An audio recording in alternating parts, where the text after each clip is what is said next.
Krishna studio চ্যানেলে আপনাকে স্বাগতম।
যদ্যপি আমার গুরু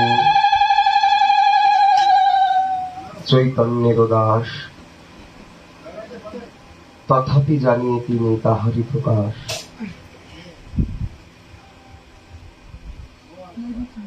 পরম করুণা ঘন বিগ্রহ, প্রেমাবতার কোটি প্রাণ নিমঞ্চনে, প্রেম পুরুষোত্তম প্রয়োজন অবতার, নদিয়া বিহারী নবদ্বীপ ইন্দু তথা নবদ্বীপ শুভাকর শচীগর্ভ জাত শ্রী জগন্নাথ তাত। নিতাই চাঁদের সর্বস্ব নিধি, বিষ্ণুপ্রিয়া প্রাণনাথ, সীতানাথের আনা নিধি,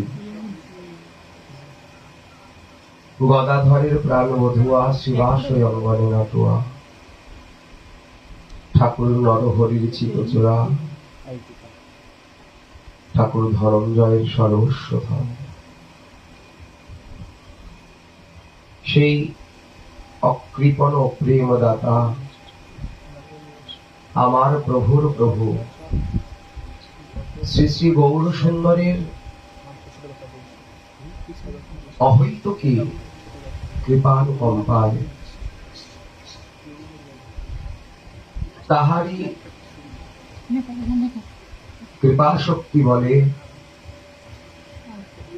আজ আমরা পরম পতিত পাবনী তিথিতে শ্রীধাম নবদ্বীপে এসে উপস্থিত হইয়াছি। এই পরম পতিত পাবনী তিথিটি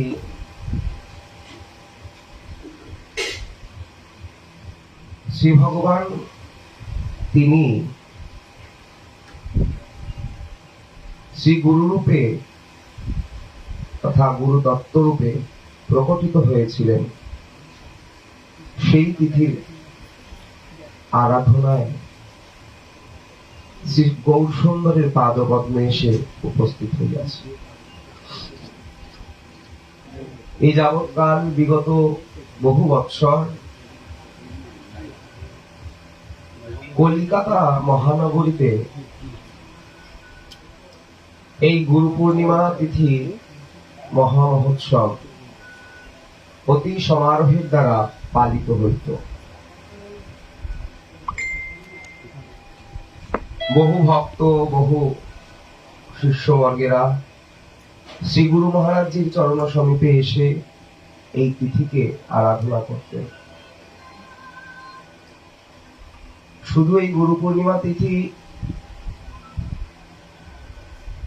আমরা পালন করছি তা নয়, প্রত্যেকটি জীব, প্রত্যেকটি নরনারী, প্রত্যেকেই আপন আপন শ্রী গুরু পাদপদ্মকে এই তিথিতে আরাধনা করে থাকেন। সকলের কাছে এই তিথির আদর একটু আলাদা। কেন? লইজ শ্রীকৃষ্ণ এই গুরু রূপে দীক্ষা দেন সবাকারে।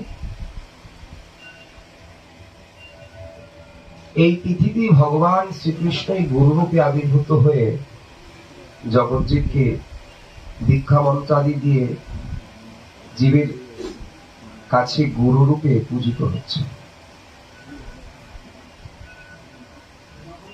এই তিথি আসলেই ভগবত আবির্ভাব তিথির তুলনায় কিছু কম নয়। কেন? এই তিথি শ্রী ভগবান এই কলিহত জীবকে আরো কাছের করে, আরো আপন করে পাইবেন বলে তিনি নিজে এই তিথিকে আশ্রয় করে আসলেন। কারণ ভগবান তো অনন্ত ঐশ্বর্যময়। শ্রী ভগবানের কাছে ক্ষুদ্রাতি ক্ষুদ্র জীব পৌঁছে যাবে কি উপায়, কি এমন সাধন যার দ্বারা শ্রী ভগবানের চরণ সমীপে পৌঁছে যাবে? তাহলে গুরুদেব যে দিলেন বলে এটি তো আছে, কিন্তু এই সাধনের দ্বারা আসলেই কি পাবো তাকে? সাধনের দ্বারা পাবো কিনা সন্দেহ আছে।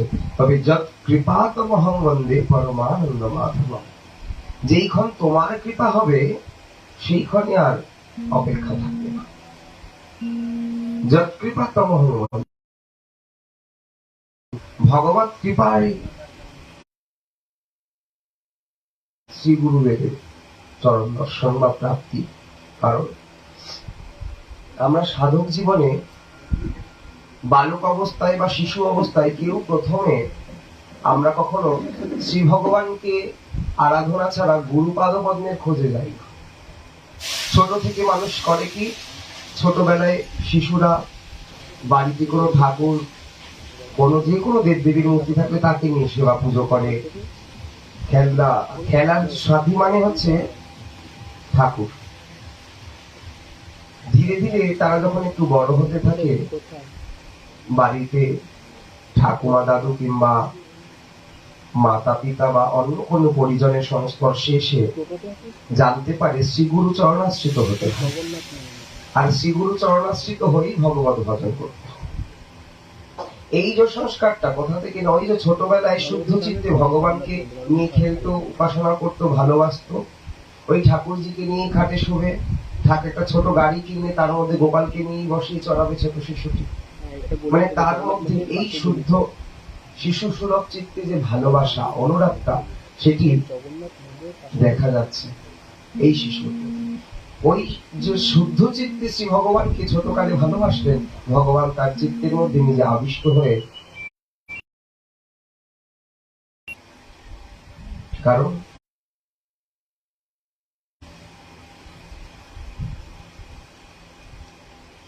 কৃষ্ণ প্রেম কৃষ্ণ দিতে ধরে মহাশক্তি। কে? সাধনের মধ্যে শ্রেষ্ঠ নববিধা ভক্তি।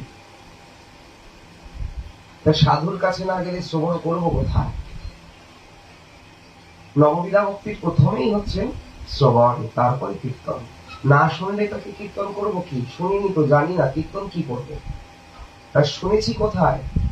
বলে ভগবানের কথা কে উচ্চারণ করেন, কে ভগবানকে আরাধনা করেন, কেই বা ভগবানের উপাসনা করেন? বলে ভক্ত। তাহলে কীর্তন কে করেন, কে গায়? না মদ ভক্তা যত্র গায়ন্তী, গান কে করেন বা কীর্তন কে করেন? ভক্ত। তাহলে তার মুখে দিয়ে কি শুনছি? না তব কথামৃতম, মানে এই নববিধা ভক্তির প্রথম শ্রবণ ভগবত কথা সাধুর মুখে শ্রবণ করতে করো রে ভাই। সাধু সঙ্গ, সাধু সঙ্গ, সাধু সঙ্গ সর্বশাস্ত্রে কয়, লবমাত্র সাধু সঙ্গে সর্বসিদ্ধি হয়। এখানে একটি কারেন্টের তার রয়েছে, বিজলির তার। যদি এখানে কোনো কানেকশনটা লুজ থাকে, হাত লাগলে কারেন্ট মারবে। কেন? কারণ তড়িৎ প্রবাহিত হচ্ছে। লুজের জন্য একটু ধরতে না ধরতে ওই যে লবমাত্রে ক্ষণিক কালের জন্য স্পর্শ হয়নি, মানে কাছে গেছে, তাতেই আমার হাতের মধ্যে কারেন্ট লেগেছে। ঠিক সাধু সঙ্গের প্রভাব ঠিক এইরূপ। প্রাকৃত জগতের মানুষের সৃষ্টির কোন বস্তুর যদি এইরূপ ক্রিয়া হয়ে থাকতে পারে, তাহলে পরা জগতের ভগবত শক্তির কত শক্তি হতে পারে, ভগবত কৃপার কত শক্তি হতে পারে। যদি এই সাধারণ মানুষের তৈরি কারেন্টের এত শক্তি হতে পারে, তাহলে ভগবত কৃপার এর থেকে অধিক শক্তি। তাহলে উপলব্ধি কেন করতে পারছি না? অনর্থ, অনর্থগুলো কাটে নাই। এখনো রাস্তায় বেরিয়ে অন্য কিছু দেখলে ভালো লাগে, ভালো জামা কিনবো, ভালো খাবার খাবো। এখনো তো সম্পূর্ণভাবে শ্রী ভগবত পাদপদ্মকেই আমার নির্দিষ্ট বা উপলক্ষ করে নিতে পারি না। এখনো মনে হয় এই গানটা তো ভালো, কিন্তু হরিনামে তো কই রুচি আসে না। অনেকক্ষণ একভাবে খোল করতাল কীর্তন করে আর ভালো লাগছে না, ঘুরিয়ে দিই। হরি কথা রুচি হয় না। তাহলে হবে কোথা থেকে? কৃপাটা যে আসবে কোথা থেকে আসবে? সূত্র ধরেই তো। তার সূত্রের সাথে তো সম্বন্ধ নাই, আসবে কিভাবে? সম্বন্ধ থাকলে তবেই তো সেটি একের পর এক হয়ে আসে। তো সম্বন্ধ যদি বিচ্ছিন্ন হয়ে থাকলে আসবে কি করে? আমার হরি কথার সাথে সম্বন্ধ নাই, আমার ভগবত জন্ম সংঘের সাথে সম্বন্ধ নাই, বৈষ্ণব সংঘ করি না, শ্রী গুরুপদ পাদকে আমি আমার জীবনের উপলক্ষ করি নাই, তাহলে তো পাবো না। বঞ্চিত বঞ্চিত। যেখানে বলছেন লবমাত্র সাধু সঙ্গে সর্বসিদ্ধি হয়, সেখানে আমরা লবমাত্র সাধু সঙ্গই করতে চাইছি না। বলছে না ঘন্টার পর ঘন্টা, সময়ের পর সময়, দিনের পর দিন, মাসের পর মাস। তবে গুরুদেব একটা কথা বললেন, এই যে লবমাত্র সাধু সঙ্গে সর্বসিদ্ধি হয়, কিরূপ চিত্ত হতে হবে? বলল নিরপরাধ, শিশু সুলভ চিত্ত, মানে সরল চিত্ত। সরল হতে হবে, নিরপরাধী হতে হবে, আর কৃতজ্ঞ বোধ হতে হবে। যদি জীবনে কৃতজ্ঞ বোধ না থাকলো, যদি চিত্ত সরল না হলো, যদি অপরাধেরই ঢেলা ঢেলা হৃদয়ের মধ্যে জমা করে রাখলাম, তাহলে কোথা থেকে হবে? বলে এই অপরাধমূলক কোনো কার্য করাই যাবে না। ভুলে যেতে হবে অপরাধের সাথে যে আমার সম্বন্ধ আছে। মানে এমন কোনো কাজ করবো না যাহা হয়তো অপরাধ হয়। তাহলে একটা থেকে বিরত রইলাম। যে আমার জন্য ক্ষণকালে এতটুকু করেছে, তার কাছে সারা জীবন কৃতজ্ঞ। হইতে পারে সে আমার সাথে এখন কথা বলে না, হতে পারে তার সাথে এখন আমার যোগাযোগ নেই, হয়তো দেখা সাক্ষাৎ নাই, কিন্তু হ্যাঁ, তার উপকার জীবনে ভুলবো না, এই কৃতজ্ঞ বোধ। আর যত হরিনাম করি, যত সাধু সঙ্গ করি, যত যাই করি, যদি চিত্তটা সরল না হয়, গরলই থাকলো, তাহলে তো ক্রিয়া হবে না। চুম্বককে আকর্ষণ একমাত্র লোহাই করে। লোহা না হলে চুম্বকে আকর্ষণ শক্তি আসবে না, চুম্বক আকর্ষণ করবে না। ঠিক চিত্ত মার্জিত না হইলে, ভজনের দ্বারা, সাধু সঙ্গের দ্বারা, নিরপরাধ না হইলে, সরলতা না আসলে, কৃতজ্ঞ বোধ না আসলে কোথায় হবে লবমাত্র সাধু সঙ্গ? এর জন্য বলছেন একটি জীবনে, একটি জীবের দুইবার কি আসে? দুইবার তার জীবনে শৈশব ফিরে আসে। একবার যখন জন্মের পর হইতে, ভূমিষ্ঠ হওয়ার পর হইতে কয়েক বছর পর থেকেই তার জীবনে শৈশব কাল আসে, শিশু সরলতা। আর একবার ভগবতকে ভজন করতে করতে করতে করতে এই জগতের যারা মহাত্মা, তারা তো জগৎ সবাইকে ভুলে যায়, একমাত্র ভগবানকে আরাধনা করতে করতে করতে ভগবত পাদপদ্মে মনকে নিবিষ্ট করে রেখে এমন হয়ে যায় যে তুমি আর আমি ছাড়া আর কেউ নেই। যেমন শিশুর ছোট কালে যতই বাবা থাকুক, পাশে থাকুক, ঠাকুমা থাকুক আর পিসি থাকুক, মা ছাড়া যেন তার চিত্ত আর কোথাও গিয়ে লালিত হয় না। ঠিক মহাত্মাগণের চিত্ত ভগবত পাদপদ্ম, প্রাণেশ্বরী তথা নিতাই গৌর সুন্দরের পাদপদ্ম ছাড়া আর কোথাও নিবিষ্ট হয় না।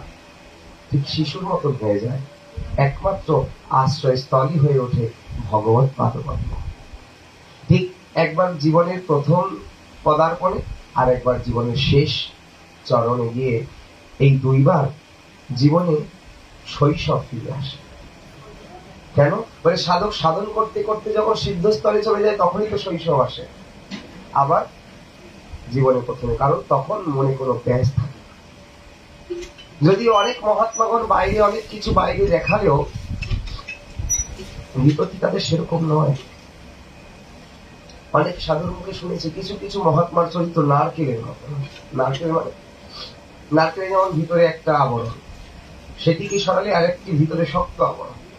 বলে এই শক্ত আবরণটিকে যদি ছাড়িয়ে উঠতে পারি তাহলে ভিতরে শ্বাস পাবো, জল পাবো। কিছু মহাত্মা ছিলেন বাহির জগৎ থেকে খুব কঠোর,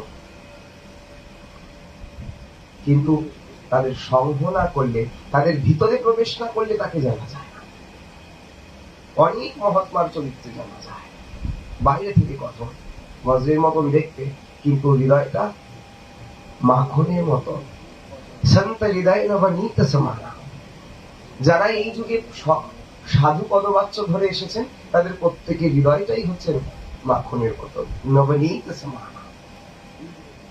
সকলের হৃদয়। আমার উপলব্ধি নাই, অনুভব নাই, চোখ নাই, সংস্কার নাই, আমি বুঝতে পারছি না। শুধুমাত্র আমার নিজের বিষয়গুলো সাধুর মধ্যে দেখি। দেখুন না মুরারি দাস বাবাজি মহারাজকে সপ্তাহে 3টে করে ডায়ালিসিস হচ্ছে, আর এই দাস 4টি বছর ঘুরেছে ওনার সাথে, এক এক দিনে 7 জায়গা 8 জায়গা করেছে ট্রেনিং। যাদবপুর তখন বারাসাত মন্দির হয়নি, শর্মা সিনেমা হলের সামনে এক ভক্তের বাড়িতে এসে থাকতে, ব্যারাকপুর মসজিদ মোড়ের সামনে দেবনাথদের বাড়ি, বলরামদের বাড়ি আসতেন। তখন অত শিষ্য ছিল না মহারাজজির, অল্প বয়সী ছিল না, খুব ঘুরেছি। কিভাবে পরিশ্রম করেছেন। প্রসাদ সকাল থেকে প্রসাদ পেতে পেতে পেতে পেতে বিকেল 5টা 5:30 হয়ে গেছে। না চরণে জুতো আছে, না গায়ে একটি জামা, একটা চাদরকে দলা মোচা করে এক সাইডে ফেলে সাইডে একটা ব্যাগ নিয়ে চললো। ব্যাগের মধ্যে 30-40 হাজার টাকা সাধু সেবার জন্য। এইখান থেকে সমর্পণ করে আরেক জায়গায় দিয়ে সাধু সেবা করবে। বৃন্দাবনে রয়েছি বাবা, সূর্যকুণ্ডে সিদ্ধ বাবার উৎসবের ভান্ডারার বাজার করতে বেরিয়েছেন। গোপীনাথ বাজারে এসে চক্কর কাটলেন, মাথাটা ঘুরিয়ে গেছেন, একটা দোকানের সামনে বসলেন। কি হলো বলে, মনে হয় আমার সুগারটা ফল করছে, যা তো ওই দোকান থেকে একটু গুড় চেয়ে নিয়ে। আমি একটু গুড় চেয়ে নিয়ে আসলাম। বলে কা হবো, আমি যে মুরারি বাবা নে মা হয়, একটু গুড় দিলেন, উনি পেলেন সুগার ফল খেলে একটু মিষ্টি খেতে হয়। মিষ্টি একটু বসলেন, তো বলছে কি বলে আমার শরীরটা খারাপ লাগছে, মানে সুগারটা ফল করছে। তাই ব্যাগটা তখন আমার কাছে ছিল না, ওনার সাইড ব্যাগ, তুমি একটা সবসময় সাইড ব্যাগ নিয়ে রাখতো, জিন্সের চেহারা। ব্যাগের ভিতরে দুনিয়ার টাকা। বাবা এত টাকা ব্যাগের মধ্যে, একটু ডাক্তার দেখান না কেন? তুমি আমাকে একটা ছোট্ট করে একটু কটু শব্দ বলে থাপ্পড় মেরে বলছে, বলে লোকের কাছে ভিক্ষা করেছে এসে এই টাকাগুলো সাধু সেবা করবো বলে, আর এই টাকা দিয়ে যদি আমি ডাক্তার দেখাই তাহলে আত্মেন্দ্রীয় সুখবাঞ্ছায় অপরাধের কারণে আরো পাবো। দেখুন মহাত্মার চরিত্র, কি বুঝবেন বাইরে দেখে। বলছেন এই টাকা দিয়ে যদি আমি নিজে ডাক্তার দেখাই তাহলে আত্মসুখের জন্য করছি, অথচ চেয়ে এনেছিলাম সাধু সেবা করবো বলে।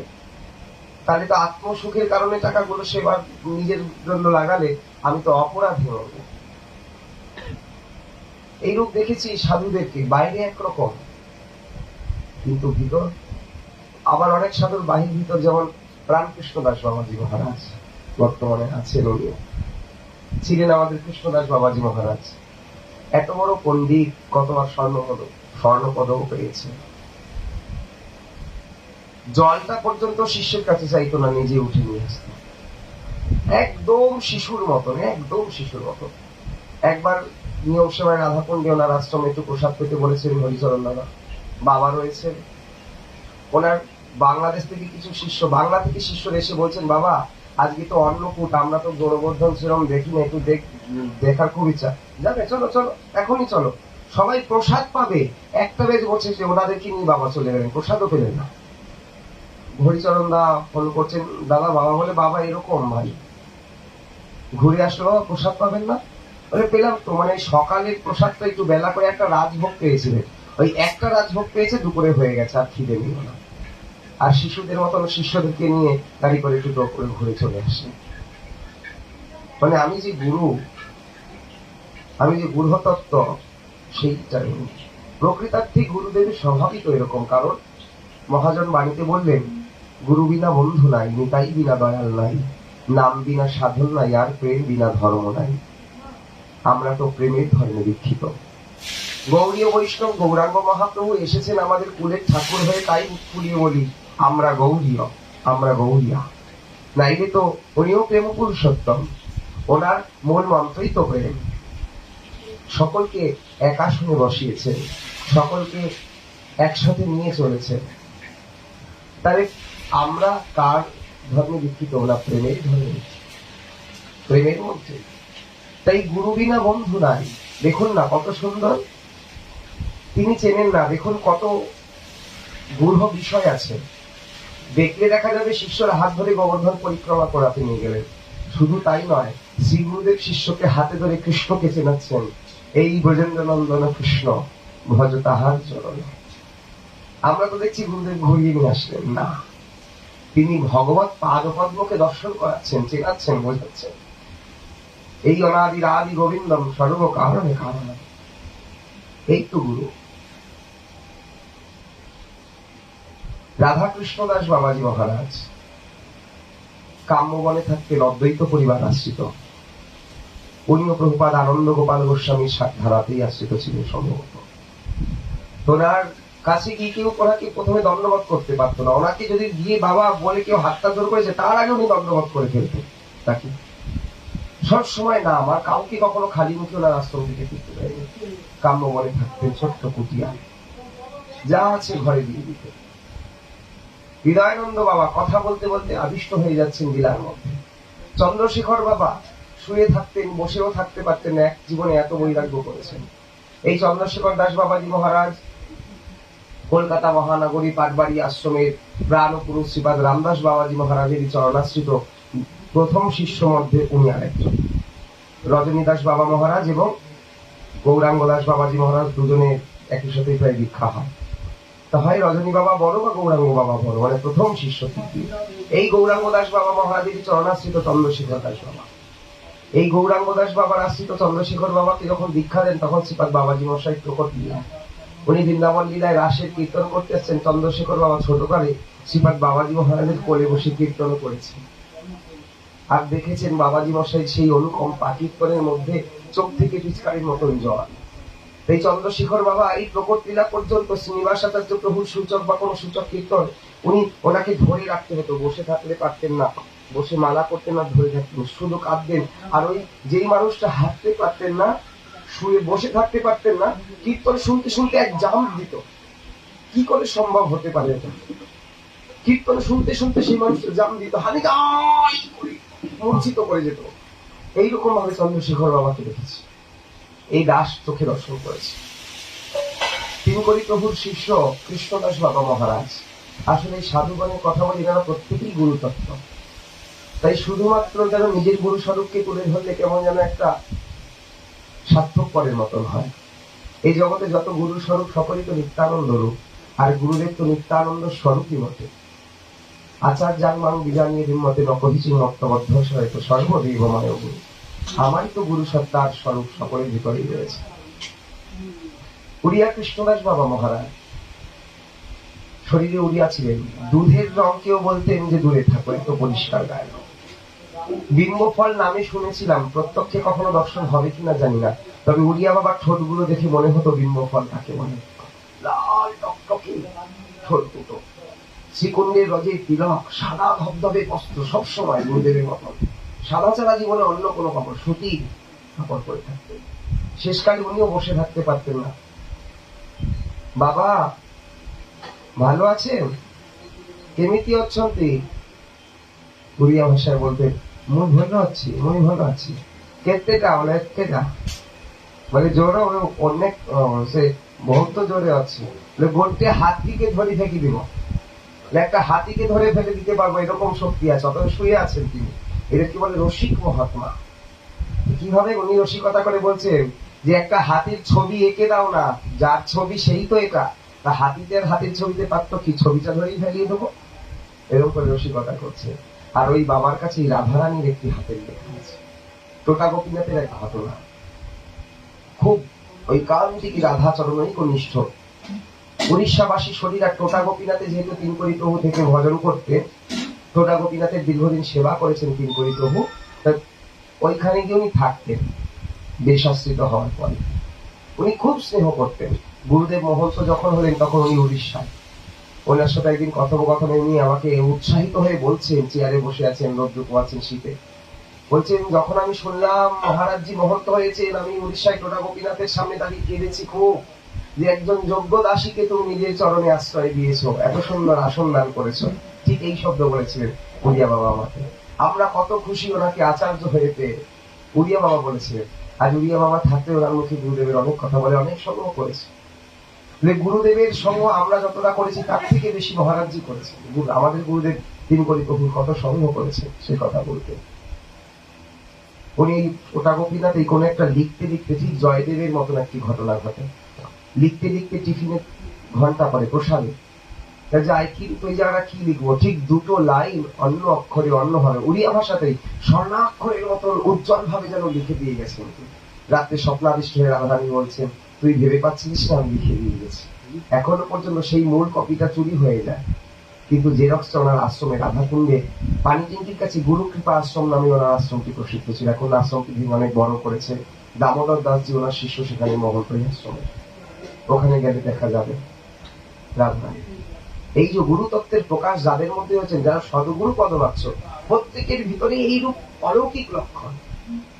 না, এই গুরু মহারাজজিকে জিজ্ঞেস করছি, বাবা রাধা রসুদানির লেখবার সময় কতটা সময় লেগেছে? কথা বলতেন, মানে কথার মধ্যে জিজ্ঞেস করতে হতো, ডাইরেক্ট এরকম জিজ্ঞেস করলে উনি নিজের কথা বলতেন না। কোন প্রসঙ্গ চলছে, চলতে চলতে চলতে প্রসঙ্গের মধ্যে একটা কথা বলে ফেলতে হতো, মানে উনি প্রসঙ্গের মধ্যে ডুবে আছেন যে এটা, তখন বলে, বাবা রাধা রসুদানির লেখার সময় তো আমার জ্ঞান ট্যান ছিল সবগুলো, বলে প্রায় গ্রন্থের সময়, কলমটা ধরার সময় অব্দি মনে থাকতো, কিন্তু চালিয়ে যাচ্ছি, কে সে প্রণাম করছে, কে দেখছে, কে ডাকছে, কতক্ষণ পর মনে হলো একটু বসি, তারপর মনে যেন কে বসে আছে। তবে রাধা রসুদানির যখন দেখে, তখন তো বাবার এত শিষ্য শাবক নাই, ল্যাম্প ওই প্রায় ওই কেরোসিন তেলের আলোয়, বলে 3 দিন দরজা বন্ধ বাইরে থেকে। 3 দিন পর দরজাটা খোলা হয়েছে যখন, আমি তো জানতাম না 3 দিন দরজা বন্ধ। কলাই লিখেছিলেন বাবা, কাঁদতে কাঁদতে বলছেন 3টে লাইনও লিখতে পারিনি। নিজেই কথার মধ্যে ভাবাবিষ্ট হয়ে বলছেন 3টে লাইনও নয়, কেন? যেটা লিখবো বাবা সেটা চোখের সামনে দেখছি, স্ফূর্তি হচ্ছে, স্ফূর্তিতে কলম আটকে গেছে, পাচ্ছে না কি দেখবে। ঠিক গুরুদেব অপ্রকটের প্রায় 4 বছর আগে আমাদের গুরুদেবের অঙ্গ সেবক আরেকজন ছিলেন ভক্ত শ্যামল দাদা। শ্যামল দা, আমাদের বৈষ্ণব দাদাজি, সুমন দা, রামকৃষ্ণ দা, এই 4 জনকে বাবা 18,000 শ্লোক যে ভাগবতের পরম্পরা, যেটা ভাগবত পরম্পরা নামে সারা পৃথিবীতে খ্যাত, কিন্তু ভাগবত পরম্পরা বলতে অ্যাকচুয়ালি এইটা, পরম ভাগবত বৈষ্ণবগণকে বসে যে ভাগবত ওটা নয়, এটা পরম ভাগবত রয়েছে, ভাগবত পরম্পরা আলাদা। কিন্তু মূল যে ভাগবত পরম্পরা, এই যে 18,000 শ্লোক গুরুমুখে শ্রবণ করবো, ভাগবত পর গিয়া বৈষ্ণবের স্থানে, এই হচ্ছে ভাগবত পরম্পরা। এই 4 জনকে দিয়েছিলেন। সেই সময় ছিলেন কলকাতা নিবাসী আমাদের বড় গুরু ভ্রাতা শঙ্কর লাহা দাদা। তিনি গুরুদেবকে 4 দিন পেয়েছিলেন। ওই সময় ঠিক দুপুর 3টের সময় থেকে 4:30 অব্দি 1.5 ঘন্টা করে বাবা 1.5 মাস পাঠ করেছিলেন, ভাগবত পাঠ করে শ্রবণ করেছিলেন। এর নিয়ম ঠিক যেভাবে ভাগবত পূজা হয়, পূজা করবেন, এবং যারা ভাগবত শ্রবণ করবেন গুরু মুখে, তারা প্রত্যেকে মালা চন্দন করবেন গুরুদেবকে। ঠিক দীক্ষার সময় যেমন আমরা গুরু পূজা করে বসি, ঠিক একটি নির্দিষ্ট আসনে শ্রী গুরু মুখে 18,000 শ্লোক হবে, আর না হলে ওই চতুশ্লোকী 4টে শ্লোক, চতুশ্লোকী ভাগবত একই গুণ, এই 18,000 শ্লোক আর 4টে শ্লোক একই। তো এইভাবে শ্রবণের সময় শঙ্কর লাহা দাদা ছিলেন, তিনি কিছু মুহূর্ত গুরুদেবের ক্যামেরা বন্দি করেছিলেন। তিনি বলছেন, বাবা যখনই রাসের পর্যায়ে যাচ্ছে বা কৃষ্ণের বিরহ পর্যায়ে যাচ্ছে, যে কৃষ্ণ বৃন্দাবন ছেড়ে মথুরায়, বাবা একটি শ্লোক উচ্চারণই করতে পারলেন না। 4 দিনের মধ্যে আমি 2 দিন দেখলাম বাবা কথা বলতেই পারলেন, একটি শ্লোক উচ্চারণ করে আবিষ্ট হয়ে গেলেন। অন্তত 1 ঘন্টা ধরে শুধু বাবা কেঁদে গেল, মুখ থেকে, নাক থেকে, চোখ থেকে একসাথে কেঁদে গেল। কি হচ্ছে? মানে ভিতরে ভিতরে ভোগ করছেন, অনুভব করছেন, স্ফূর্তি হচ্ছে, ভিতরে ভিতরে বলে বলতেই পারলো না। কখন হয়? বলে শুদ্ধ চিত্তে করায় উদয়। শুদ্ধ চিত্ত না হলে তো এই রূপ স্বরূপ উদয় হবে না। কারণ চেত দর্পণ মার্জনম ভব মহাদাবা নির্বাপনম। কিছুক্ষণ দেখলাম, তাকিয়ে থাকলাম, ভালো সাজিয়েছে, ভালো মালা পরিয়েছে, গয়নাগুলো বেশ ভালোই দিয়েছে, শুধু ওইটুকু দেখলে হবে না, দেখতে হবে আজকে ধুতিটি কেমন পরিয়েছে, কি ভাবে পরিয়েছে।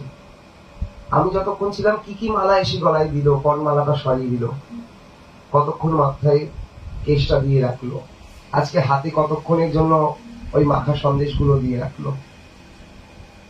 দেখতে হবে নয়নের মধ্যে কোনো চুল এসে পড়ছে না তো, কেন? মানে নিখুঁত করে দেখতে হবে, তবেই তো চোখে ধরা পড়বে। কেন? তবেই তো দর্শন যে সঠিক হচ্ছে, না এলে তো দেখলাম চলে আসলাম। এটি এক গুরু ভাই বলেছিলেন, আমাদের বড় গুরু ভাই দয়াল দাদা। খুব মনে পড়ে দয়াল দাদার কথা। 30টি বছর গুরুদেবের সেবা করেছে। গুরুদেবও বলতেন আমার দয়াল ঠিকই হবে, ওই আমার দয়ালের জন্য একটু প্রসাদটা রেখো, ওনার শরীরটা খারাপ তো, একটু দেরি করে আসবে। দাদা করলে দয়ালদা মাদুকরি খেতেন সারা জীবন, বেশ কিছুদিন খুব শরীর অসুস্থ। মাদুকরি রুটির মধ্যে তো বেশ বাজরা রুটিও থাকে, অনেক সময় হজম হতে কষ্ট হয়। দয়ালদাকে বলেন, বাবা তুমি আমার প্রসাদ পাওয়ার পরে আমার থালার প্রসাদটা তুমি ঠিকই হবে। যদিও গুরুদেবের আরাধনার তিথি তো, তাই শ্রী গুরু স্বরূপ তো শিষ্যের কাছে আপন আপন, গুরু স্বরূপ শিষ্যের কাছে ভগবত স্বরূপী। তো যেন মহাপ্রভু হরিদাস ঠাকুরের কাছে পাঠাতেন গোবিন্দকে দিয়ে, তার অধরামৃত জগন্নাথ পেয়েছেন। জগন্নাথের ফেলালভ, ফেলালভ মানে অধরামৃত প্রসাদ, জগন্নাথ পেয়েছেন। সেই প্রসাদ মহাপ্রভু পেয়েছেন রাধিকার ভাবে কৃষ্ণের অধরামৃত। এই যুগলের অধরামৃত দিচ্ছেন হরিদাসকে, যে হরির উপাসনা করেছেন। এই জগতে যত জীব হরি ভজন করে প্রত্যেকেই হরিদাস। তো এই এক হরিদাসকে দিয়ে সব হরিদাসকে বুঝাচ্ছেন যে মহাপ্রভু প্রত্যেকে জন্যই নিজের ফেলালভ থালে রেখে দেন, তিনিও পান, কে আবার সাধকের হাতে পাঠিয়ে দেন। নাই নিত্য ভোগ লাগাই কোথায় কমে না, তো কমে যায়। সব আস্বাদন করে তো প্রভু, আস্বাদন করার পরে মনে করে আমি সবই কমে খেয়ে নিলাম, তাহলে আমার অধরামৃত ভক্ত কিছু পাবে না। ঠিক আমরা ভোগটা লাগিয়ে যখন সরে আসি, ওই অলক্ষ্যে প্রভু পেয়ে আবার নিজেই পরিপূর্ণ করে দিয়ে যান, তার অধরামৃত দিয়ে পরিপূর্ণ করে রেখে যান। ঠিক যেন গুরুদেব হরিদাস ঠাকুরকে যেমন মহাপ্রভু তার অধরামৃত দিতেন, এবং প্রাণকৃষ্ণ বাবার কাছে গেলেই বাবা একটু অধরামৃত দেন, অধরামৃত নিজে খেয়ে মুখে একটু চিবিয়ে মুখ থেকে বের করে দিলেন না। এই স্বভাব কেন? বলে ওই যে নিজ কার্য নাই তবু জান তার, যার পর ঘর মহতের স্বভাব হয় তারই বেকাম। আমার অপরাধ হয় হোক, বাবা সবাইকে যে দীক্ষা দিয়ে দিলেন এক ঢালাও, একটু নিরামিষ খেতে বলেন, একাদশীটা করতে বলেন, পরে যারা এখনই বললে পরে আর দীক্ষা নেবেন। কোন এক মহাত্মা, অনেকেই জানেন, নেবেন না দীক্ষা। তাহলে বাবা এরা কি নিরামিষ খাবে না, কখনো একাদশী করবে না? আপনি তো বললেন না। বলে আরে বাবা খাবে খাবে, এই জন্ম না হোক পরজন্মে খাবে। তাহলে এক জন্মে দীক্ষা দিলেন, পরজন্মে? বলে আমি না দিলে কারো না কারো থেকে তো দীক্ষা নিত, অন্যান্য ধর্মে অন্যান্য ভাবধারায় আশ্রিত হতো, আমার কুলের ঠাকুর নিতাই গৌরকে তো উপাসনা করতো না, যাতে আমার নিতাই গৌরের চিত্তকর্তা তার আসনে থাকে, যেন যুগলের চিত্তকর্তা থাকে। এই কারণেই তো আমি তাদেরকে দীক্ষা দিলাম। পাপ হয়, অপরাধ হয়, হোক, আমার তো হবে, কিন্তু তাদের তো মঙ্গল হবে। দেখুন চিত্ত চোখের সামনে পরিস্ফুট। সকলেই সদগুরু পদবাচ্য, তথাপি আপন আপন সাধকের কাছে আপন আপন শ্রী গুরু স্বরূপ মধুগুরু জগৎগুরু মন্নাথ জগন্নাথ মদাত্মা সর্বভূতাত্মা তস্মৈ শ্রী গুরু। আহা, বিষ্ণুদাস বাবা হাত কেটে রক্তে কাপড় ভেসে গেছে, তিন করি প্রভুর শিষ্য। বাবা রক্ত কোথায়? তখন নিচে শুয়ে থাকে, নিজের চোখে দেখা। তখন তো রাজবাড়িতে থাকতাম নিয়মস একটা সময়, ঘর থেকে বেরিয়ে কাউকে বলতে করতাল টরতাল গুলো সামনে দিয়ে আসো, উনি নিজে বসে মাটিতে হেঁচড়াতে হেঁচড়াতে গিয়ে বেশাসনের সামনে বসে কীর্তন করতেন। তাও নিষ্ঠা ছাড়েননি, আপন সেবার থেকে নিজেকে সরিয়ে আনেননি। কিন্তু আমরা আমি রান্না করতে এসেছি, কীর্তন করবো না। আমি পাঠ করতে এসেছি, আমি রান্না করতে পারবো না। না, সবটাই তো ভগবত সেবা। আমি তো বঞ্চিত থাকবো। এখন বুঝছি না, পরে বুঝবো। এই শব্দটা আমি কখনো বুঝতে পারিনি গুরুদেব প্রকটকালে, তবে এখন বুঝছি শ্রী গুরু মুখ না হেরিলে দণ্ডে দণ্ডে তিলে তিলে মরণে মরিয়া যেন থাকি। আজকে ফেসবুকে কেউ লিখলেন তোমাদের গুরু পূর্ণিমার চির প্রস্তুতি, মুখের ভিতর যেন বজ্রাঘাত হয়ে পড়লো। কি প্রস্তুতি ছিল গুরু পূর্ণিমা! 5,000 লোক কলকাতায়, 3 দিন ধরে উৎসব।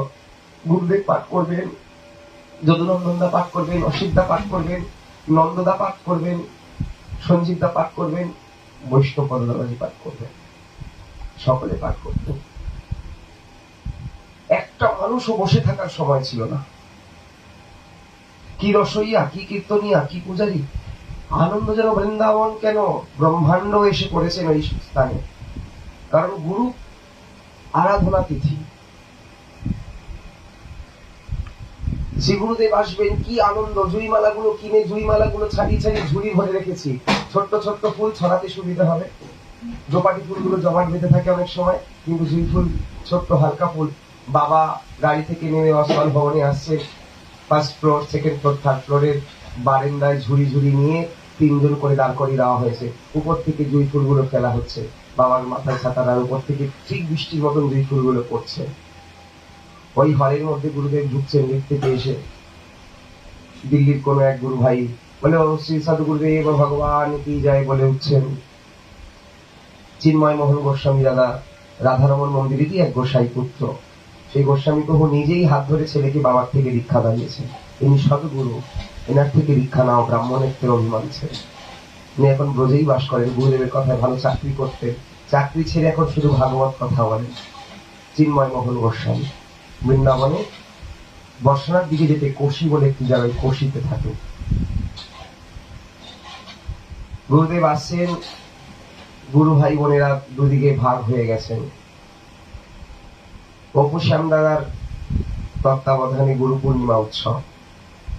এক একবার এক একজনকে। আজ যে হরে কৃষ্ণ হালদার এই জি বাংলাতে গিয়ে এত ফেমাস হয়েছে, সেই হরে কৃষ্ণ হালদার বহু পূর্বেই গুরুদেবের কাছে এসছেন, অনেক গুরুদেবকে দর্শন করেছেন। নিজের দলবল নিয়ে গুরুদেবের গুরু পূর্ণিমা উৎসবে হরে কৃষ্ণ হালদার মৃদঙ্গ বাজিয়ে কি প্রোগ্রাম! গুরুদেব আসছেন, ঢুকছেন, গুরুদেব দিকে হাসছে, মাথায় ঝাঁকড়া ঝাঁকড়া চুল নাচছেন, গুরুদেবকে ঘিরে ঘিরে মৃদঙ্গ বাজাচ্ছেন। গুরুদেব মাথা নত করে বসে আছেন। আসলে মৃদঙ্গ তো নিত্যানন্দ স্বরূপ, এখন শিষ্যের সুখের জন্য করতে হচ্ছে, তাই মাথা নত করে বসে আছেন। তারপরে সব চুপ হলো। গুরুদেব ডাকলেন, যাকে কাঁধে হাত দিয়ে বলছেন, খুব সুন্দর তো মৃদঙ্গ বাজাতে পারেন, আপনার সহপাঠীরা সকলে শিশু শিশু ছিল। অপসাম দায়ী করেছেন কলসিগুলো সব গৌতম দাকে দিয়ে রং করে সুন্দর নকশা আঁকিয়েছেন, সাইডে ফুল দিয়ে প্রদীপ ধরিয়েছেন। প্রদীপ প্রত্যেক গুরু ভাই বোনদের হাতে প্রদীপ। যখন বৈষ্ণব দাদাজি, দয়াল দাদাজি আসতেন, তখনও বৈষ্ণব দাদাজি আসতেন না।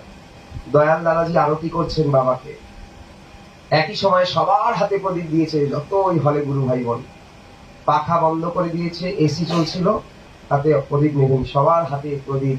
হলটিকে অন্ধকার করে দিয়েছে, গুরুদেবের সামনে ঝলমল করছে আরতি, সকলের হাতে প্রদীপ। সেই দিনগুলো এখন স্বর্ণাক্ষরে চোখের সামনে ভাসছে। গুরুদেব আসছেন, গুরুদেবের চরণে তো ফুল নেবে না, গুরুদেব নিষেধ করেছেন।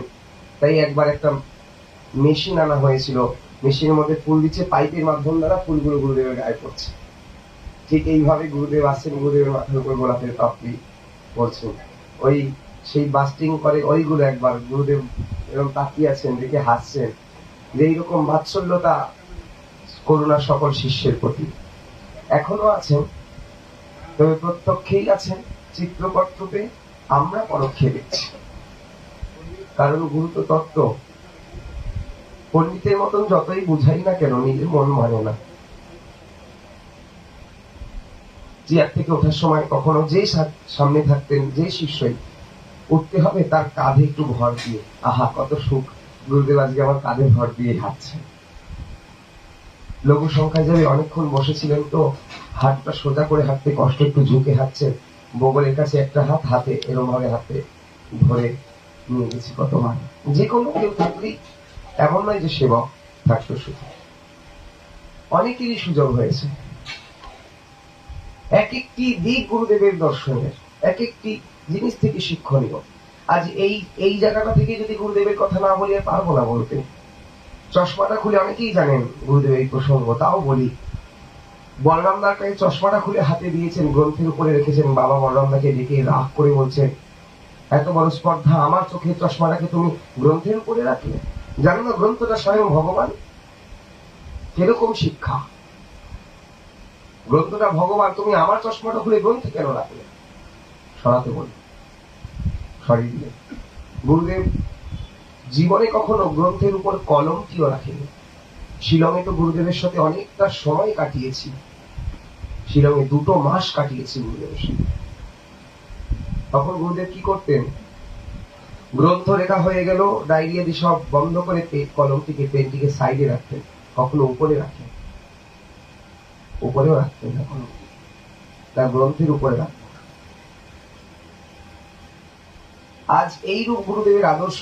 একটি পা, মানে একটা স্টেপ উঠলেই বাথরুমে ঢুকবেন। ঠিক অপ্রকটের 1 সপ্তাহ আগের কথা বলছি। হট করে গিয়েছি ঘরে, তখন 11:30 বাজে। বাবা জল খেলেন 11টা, 11:30 জল খেলেন। জল পেয়ে একটু বসেছেন, বাবার একটু শৌচ লেগেছে, শৌচে যাবেন। ওই করে ডাকছেন, বাবা বলরাম একটু লঘু সংখ্যায় গেলেন, আমাকে ধরো। একা বাবার হাতটা ধরে তুলে বাবার উপরের ঘরের লঘু সংখ্যার বাথরুমের কাছে টেবিল থাকতো, টেবিলটার কাছে দাঁড়ালেন। বাবা পাঞ্জাবিটা খুলতে চাইছেন, পিছন থেকে খুলে টেনে দিলাম। লোম মশলা দিতে দিতে বলরামদা চলে এসছে।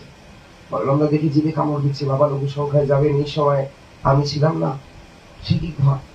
তো বাবাই এক হাতে লোম বস্ত্রটিকে ধরে রৌপকিনের বাঁধন থেকে খুললেন কষ্ট করে।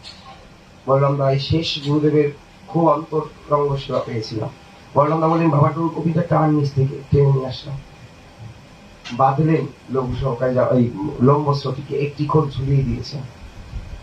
একটা স্টেপ গেলেই বাথরুম, বাথরুমে ঢুকে দরজা দিলেই বাবা শৌচে যাবেন। তারপরে একটা স্টেপ যাবেন, তখনও বাবা কাছাটা দিয়ে নিলেন। একটা স্টেপ যাবেন, তাতেও বাবা কাছাটা দিয়ে নিলেন। বাবা কাছা না দিলে, মানে ভক্ত অবস্থায় কাছা ছাড়া সেবা করলে সব বৃথা। এবং ভিতরে যদি আমরা অন্তর্বাস নাহি করি, তাহলে কাছা না দিয়ে চললে, মাতৃদেবের সাথে সঙ্গ করলে যে অপরাধ হয়, সেই অপরাধে মুক্ত হয়। ওই জন্য একটা পা, 1 কদম চললেও কাছা দিয়ে কাপড় পরতে হয়। যদি ভিতরে কিছু থাকে, তাড়াহুড়ো করে স্নান করে সেটা আলাদা কথা। কিন্তু একদম যদি অন্তরে কিছু না থাকে, অন্তর্বাস, তাহলে অবশ্যই কাছা দিয়ে কাপড় পরতে হয়। গুরুদেবের জীবন থেকে শিক্ষা পেয়েছে। উঁচু করে জল খেলেন, তারপরেও হাতটা ধুয়েছেন। বলে, কেন মালা ধরবেন যে? জলের সাথে মুখের সাথে তো টাচ হয়েই রইল হাতে, জলের সাথে মুখের সাথে তো টাচ হয়ে রইল। তারপরে হাতটা ধুলেন, মুখটা মুছলেন, আবার হাত ধুলেন, গামছায় হাতটা মুছে, তারপরে হরিনামের মালা ঠিক করলেন। এখন যদি গুরুদেবের এই চরিত্র দেখে কেউ বলেন যে সিদ্ধ দেহ আগ্রহ কেন ধরো, এবে নাম সংখ্যা অল্প কিছু করো, যেটা মহাপ্রভু হরিদাস ঠাকুরকে বলছেন, এটি তো বললে বলা যেতে পারত গুরুদেবকে যে এখন এত কি দরকার। কিন্তু না, ওই যে আচার্য পদে যেহেতু বসেছেন, তাই নিজে আচরণ করে দেখাচ্ছেন। জীবনের শেষ মুহূর্তটা, অপ্রকটের আগের দিন রাত্রিবেলায় পর্যন্ত নাকে 2টো নল দেওয়া, অজ্ঞানের মতন করে পড়ে আছেন। রাত্রির 10:30 বাজে, তখন ভারী ভারী গলার আওয়াজ। সাথে রয়েছে বলরাম দাদাজি, বৈষ্ণবপদ দাদাজি, অমল দাদাজি মানে অকিঞ্চন দাদাজি, আর লোকনাথ দাদাজি। 4 জন রয়েছে। বাবা ভারী গলায় জিজ্ঞেস করছেন, কটা বাজে? বৈষ্ণব দাদাজি বলে ফেলেছেন, বাবা 10:30। ভাগ্যিস বাবার কানের মেশিনটা খোলা ছিল, শোনেনি। সারাদিনে কোনো প্রসাদ পাইনি। সুলোচনদা একটু ডালিয়া বানিয়ে নিয়ে এসে রাধাকুণ্ড থেকে। শিগগিরই অমলদা বৈষ্ণব দাদাজির মুখটা চেপে ধরেছে। দেখুন, উনি তো বড় গুরু ভাই, আর অমলদা আমারও অনেক পরে দীক্ষা হয়েছে। এত বড় গুরু ভাই মুখ চেপে ধরলে, উনি সেবক। দাদাজি সবসময় বলেন, শিষ্যের থেকেও সেবকের অধিকার আরো আগে, শিষ্যের থেকে সেবকের অধিকার। হৃদয় চৈতন্য প্রভুর শিষ্য ছিল শ্যামানন্দ প্রভু, কিন্তু সেবক ছিল জীব গোস্বামী পাদের। বৈষ্ণবপদ বাবার শিষ্য সংগ্রহ করলে পরে কেউ বৈষ্ণবপদ বাবার থেকে সংস্কার করবে কেন, তাই না? সিদ্ধ রামকৃষ্ণ পণ্ডিত বাবার সংগ্রহ করেছিলেন গৌরাঙ্গ দাস বাবাজি মহারাজ। গৌরাঙ্গ দাস বাবাজি মহারাজ ছিলেন শ্রীপাদ রামদাস বাবাজি মহারাজের চরণাশ্রিত। গৌরাঙ্গ দাস বাবা সারা জীবন সংগ্রহ করেছেন রামকৃষ্ণ পণ্ডিত বাবা, তার আদর্শেই ভজন করেছেন। তো কোনো মহাত্মার আদর্শে ভজন করা মানে দীক্ষা সংস্কার নয়। আজকাল জনৈক কিছু মানুষের মনে ভ্রম হতে পারে, আমাদের মতন ক্ষুদ্র বুদ্ধি সম্পন্ন ব্যক্তির। আজকাল গুরু ভাইদের সাথে ওঠা বসা করতে দেখি না, আজকাল গুরুদেবের কাছে আসে না। হয়তো সেখানে আনন্দ পেয়েছে, ভালো জিনিস কিছু পেয়েছে, তার জন্যই গেছে। তবে হ্যাঁ, যদি কখনো তিলক পরিবর্তন করতে দেখি, যদি কখনো দেখি আদর্শ গুরুদেবের থেকে আলাদা, তখন তার সাথে আর আমার সম্পর্ক কেন নেই? আরে তাকে তো আমি চিনেছি আমার গুরুদেবের সম্বন্ধে, আমার গুরুদেব আমায় যেই মন্ত্র দিয়েছে একই মন্ত্র দিয়েছে, তাই আমরা গুরু ভাই। যখন আমার গুরুদেবের দেওয়া মন্ত্রকে পরিত্যাগ করেছেন, বসন ভূষণ আচরণকে পরিত্যাগ করেছেন, তাহলে তার সাথে তো আমার সম্বন্ধ নেই। তিনি যখন গুরুদেবের আচরণ পরিত্যাগ করেছে, সম্বন্ধ আমার সঙ্গে এমনি কেটে গেছে। কিন্তু প্রাণ থাকতেও যেন আমরা কখনো আপন আপন শ্রী গুরু আনুগত্য হইতে না চলে যাই। আমাদের জীবনে অনেক বন্ধু নয়, অনেককে বন্দুক হয়ে আসে। বন্দুক হয়ে মানে শ্রী গুরুচরণের নিষ্ঠা থেকে সরাবার জন্য শ্রী গুরুদেবী কোনো ব্যক্তিকে প্রেরিত করে, তার কাছে তার গুরুদেবীর নিন্দা করে। আর রিজুর কাছে কি রিজুর গুরুদেবের নিন্দা করবো, আর রাজুর কাছে কি রাজুর নিন্দা করবো, আর মিনারের কাছে কি মিনারের গুরুদেবের নিন্দা করবো। দেখি তো শোনে নাকি? যদি তার গুরুচরণের নিষ্ঠা থাকে, এক তো তার যে নিন্দা করছে তার জিভ টেনে ছিটতে বলছে শাস্ত্র, না স্থান পরিত্যাগ করো। আর তাও যদি না হয়, নিজেই গায়ে আগুন লাগে। তাহলে কোনটা? বলে আমার তো ভজন হয়নি, তাই গায়ে লাগিয়ে আগুন লাগিয়ে মরতে পারবো না, সাধন দিনে সাধ্য বস্তু ওগুলাকে পায়, অত সামর্থ্য নেই, শক্তি নেই, বা বলও পাচ্ছি না যে জিভ টেনেছিল, তাহলে সঙ্গ ত্যাগ করতে হবে। এই জন্য স্বজাতি আশ্রয় করতে হবে। আমার গুরুদেবকে যে ভালোবাসে, আমার গোস্বামীগণের আদর্শকে যে ভালোবাসে, সে কখনো আমার শত্রু হতে পারে না, সে যেই হোক না কেন। সে ম্লেচ্ছ হোক, দুরাচারী হোক, কিন্তু সে মহাপ্রভুকে ভালোবাসে। যে জন গৌরাঙ্গ বলে, সে হয় আমার প্রাণের। ভজ গৌরাঙ্গ, কহ গৌরাঙ্গ, লহ গৌরাঙ্গের নামে। নিতাই চাঁদের মুখোক্তি,